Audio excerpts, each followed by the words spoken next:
All right, so in the Sync System series, we've been going through how to show up every single day, how to set up your DAW session like a professional, and most importantly, why it's important for you to hit bounce on every single track that you start. So let's say that you've been following along, you've been taking that advice, you've been actually implementing that. Well, obviously, let's take all of those great skills and habits we've been developing with this system and now go to that next step of working with an actual production music library. Many of you have not done that yet. Maybe some of you have. But you're probably wondering and concerned, even if you are working with a library, how do you make sure that, A, you don't screw up the situation and the opportunity that maybe a library accepts, but once you get into a library's catalog, what do you do next? Like, what's the plan? How do you operate? How do you make sure that you're taking the full advantage of that relationship? How do you make sure that you keep at the top of their mind so that when they have an opportunity, they send it to you? How do you basically squeeze as much juice out of that lemon as you possibly can? So I'm going to show you in this video what my personal approach was to this business. I made a lot of mistakes. This is all basically trial and error. So I'm giving you about 15 years of wisdom that I gathered in one video. So I definitely think it's worth your time, just a few minutes to learn this stuff. First, you should get a list of 5 to 10 legitimate sync licensing libraries, production music libraries that you'd like to pitch to with music that's ready, okay? 2 keywords in the sentence, legit, okay? For me, legit means boutique, usually mom and pop or a solo operator, TV film exclusive company, okay? Not a royalty-free company, not a stock site, not a micro-licensing site, not a shopping service, okay? There might be opportunities and situations where you might want to work with any of those different companies, but I'm just telling you what worked for me, and I didn't work with any of those types of companies. What I did is I found small, usually solo-operated boutique TV film production libraries that had really strong relationships and really amazing sub-publisher relationships built up so that my music could get distributed throughout the entire planet with really high quality relationships built into the ecosystem. And because they were smaller operators, they could give me the time of day. They could actually get on the phone with me. They could email me. They could give me personalized relationship attention. And I don't think you're going to be able to get that with a larger royalty-free site where you just anybody can sign up, anybody can click a create account button and upload tracks. There's just too many people. There's not enough time for people to really be your advocate and to become a part of your team or be on your team essentially. So that's what I recommend for you guys with Sync Edge and Sync Connect. That's why those companies are there. Now, music being ready. This is a big topic. We won't get into all the specifics of it, but you do need to make sure that your tracks are at least on par with the tracks that are in these libraries' catalogs. Okay, you can go find pretty much every single library out there has music that's publicly available. Sometimes their entire catalog, you can go look at it and A/B compare. What does their track sound like, or their groups of tracks sound like compared to what you're submitting? If you honestly need some work, don't submit yet. Be patient. Give yourself a couple more months, really put some fine-tuned polish on it, get some feedback if you need some feedback, and make sure that your tracks are the best you could possibly make them. They don't need to be perfect. Again, perfection is a useless, counterproductive word, but they do need to be licensable, and they do need to be on par with the tracks that are in those companies. Now, I said 5 to 10 legitimate companies, but does that mean I say CC all 10 companies at the same time and send your same tracks to all of them and just see what comes back? No, no, no, no, no. I do not recommend that. I do recommend you take a more patient and personal approach and submit to each library one at a time. Give them about a week to 2 to respond. If they don't respond, you can send them one follow email, showing your original link and original submission. Keep it brief, very brief. And just remind them, hey, are you interested in this? If not, no worries. I will definitely try to find maybe another home for it, but I really wanted to work with you guys. Please let me know if this is interesting to you. Keep it simple, one sentence basically. If you don't hear back from them within another week, move on, go to another company. Don't be surprised in a couple of months, maybe somebody that you did submit to comes back and says, so sorry, we were busy, but hey, are those tracks still available, or are you still available? Do you still want to work with us? Those tracks might be spoken for at that point because you've worked, with other companies, and that's totally cool. But just be aware that this happens very commonly to many of my students, where months, sometimes even up to 6 months goes by, and somebody they submitted to, they thought they got ignored. You just got put on a to-do list that just took a long time to get to you. So patience, my friends, patience in this business, okay? So let's assume you did it professionally. You gave them all, a specific customized pitch because you've done your research on these companies. Hopefully you get accepted by one of them. That would be great. Congrats. Now, what do? What you should be doing immediately after that acceptance is asking them, what do they want? Perhaps they want more of what you submitted to them. Maybe you gave them a great full album of 10 tracks of tension music. Do they want more of that for some of their reality or competition show clients? If so, start getting to work. maybe they're good on that. They're really excited by what you sent them, but they're also open to maybe other styles. This happened in my career many times. I got accepted because I threw in some EDM tracks, but very quickly they said, we've got some opportunity for some acoustic pop music.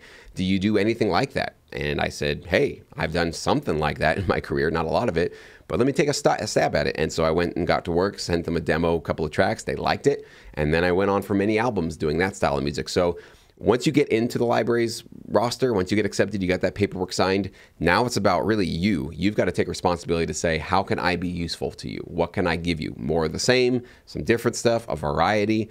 So the more that you keep those conversations going, the more likely the tracks and the music that you're going to send to them is going to be top of mind and top of list for their current opportunities. That's the key here. You don't want to send them music that might be relevant in 2 years. That doesn't do you or your income or your placements or your career much good to wait for 2 years for relevancy. You want relevant placements and opportunities right now. And that doesn't come unless you actually stick your head out there a little bit and just ask them directly on the phone, through email, what do you guys need? What can I do?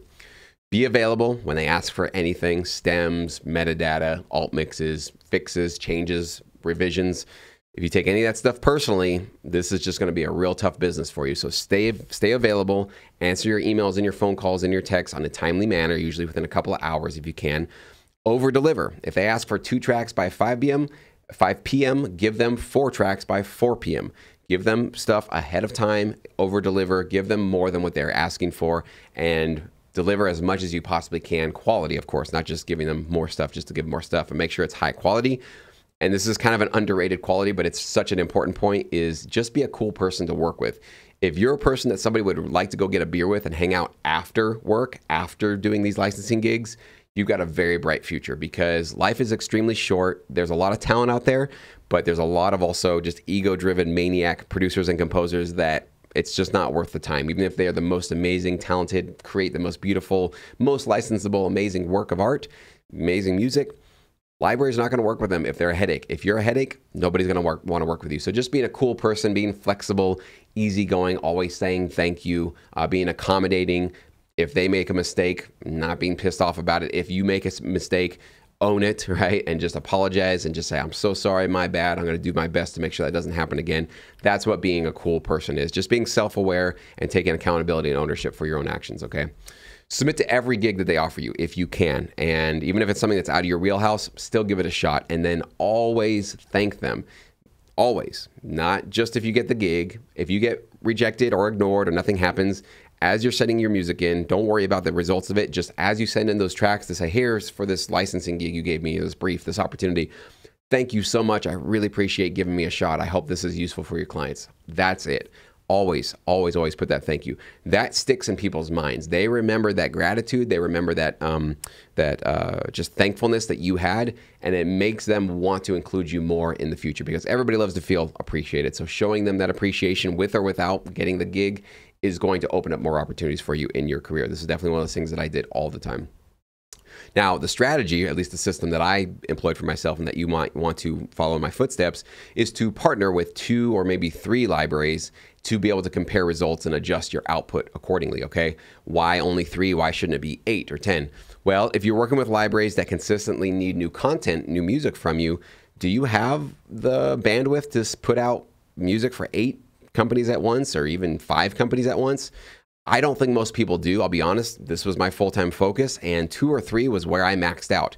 Now, the exception to the rule is that if you work with, let's say, a company that only does custom opportunities, so they're not constantly asking for new music to build their catalog up, but they basically wait until they get like an ad client, an ad campaign, and they say, hey, we need to get some custom music for like this Nike commercial, then yes, that can be your number 4, number 5, or even number 6. You can have quite a few of those kind of companies, because it's not a consistent every single month. You have to kind of tap into them and give them new music and that kind of thing. So when I talk about 2 or 3 libraries, I'm talking about the production music libraries that do contain basically thousands of tracks, and they're constantly trying to add new content into that catalog. So they're going to be asking you as a new composer to consistently contribute as much as you can. So if you only have one library that you're working with, you might be getting some great results, but how do you measure that? How do you know if getting $5,000 a year in total income from one library is great. Whereas if you had partnered with Library B, what if Library B was able to deliver to you $12,000 a year? So now you can go, wow, $5,000 doesn't seem as impressive. Maybe now that you have these two companies you're working with, I should just maybe devote 70% of my work over here to Library B. They seem to be delivering more. The income is higher. The placements are more lucrative. Whatever it is they're doing, you're feeling like you're getting more bang for your buck for your work. And you don't let go of $5,000 a year, because $5,000 a year is still something that's valuable, but maybe you don't devote all of your energy to them anymore, or as much energy. So that's why having two, maybe three, if you can juggle three, I know many of you guys have full-time day jobs and that might be impossible, but at least two, that way you can start to compare. And brings me to my next point, which is something you guys need to have just built into your expectations of this industry. You got to accept that some libraries you're going to work with are going to go dead on you. It's happened to me. It's happened to every single producer that I know that works with multiple companies. There's going to be a time where your company you're working with this is what happened to me. I worked with one library for, it must have been 4 or 5 years. It was doing great. Album after album, opportunity, commercials, so much stuff going on. The A&R point person, the sort of artist development kind of point person that sort of took me onto the company, left. He quit. He wanted to start his own company. That meant that now I was in the hands of the CEO of the production music library. And I thought, well, this is maybe a step up because I can get direct access. Turns out that library CEO was not really that interested in keeping the company going and or working with me. So we got a couple of emails back and forth, but sometimes it would be months before he would respond and give me some revisions on music I had sent him, whereas the previous contact person, it was like within a day I was getting some notes so that I knew how to keep going and I was getting more music out there. So that was a library that just went dead on me, and that was a big one. That was actually a really, really big company. So obviously I was nervous about it. However, I still kept the contact person, we still communicated, and his new endeavor, he basically brought me on board, offered a sort of spot for me to be a part of that, and so I kept working with him, and that ended up being a very fruitful endeavor, which skyrocketed my placements and my opportunities. So I'm just telling you this to let you know, don't get so married to one company that you think if that company is gone or if something happens, they get bought out, happens all the time, or they sell, or some key person that you've been working with leaves the company. Just know that you're not married to anybody in this business. You obviously want to create strong, exclusive relationships, but just like with life, things come and go, relationships come and go, companies come and go. So think of yourself as a broader independent contractor player in the wider industry, and not necessarily as, oh, I only belong to this company, I only belong to that company, because it's just like NBA players. Think about them. Some NBA players stay with one team the rest of their careers. They start at one career and they retire in the same team rather. But most players are jumping around from year to year, right? And so they're not necessarily always loyal to one particular franchise. They're going for where the best deal is, where they're being valued more, all those kind of considerations. So you guys should be seeing yourself the exact same way. You are a music creator at the bottom line. You're not just a, Library A composer or Library B composer, even though if you get accepted by a big company, it can feel like a big badge that you want to wear of honor, which is great. Wear it for as long as it's serving you. But the minute it's not serving you or something happens with a company that's not really beneficial for you, give yourself permission to realize it's not the end of your career. Happened to me, wasn't the end of my career. In fact, it could be the start of a blossoming of a new entire source of opportunities for yourself. That's what it was for me, for sure. So I just want to make sure you guys are aware of that. Now, this is a little tip at the end. Send Christmas cards and gift baskets. This is something that I don't think almost any single licensing producers or composers do with their libraries. They might send like a thank you email or something like that, but send something in the mail physically. Handwritten would make it even better. If I ever get Christmas cards or gift baskets, it really makes a huge difference. Something physical, especially these days as we're all living in our digital worlds and digital bubbles. A physical, even just a card. It doesn't have to be a gift basket, a gift card or something like that, but just literally a $1 card with a one stamp on it, like the cheapest thing you could possibly put together.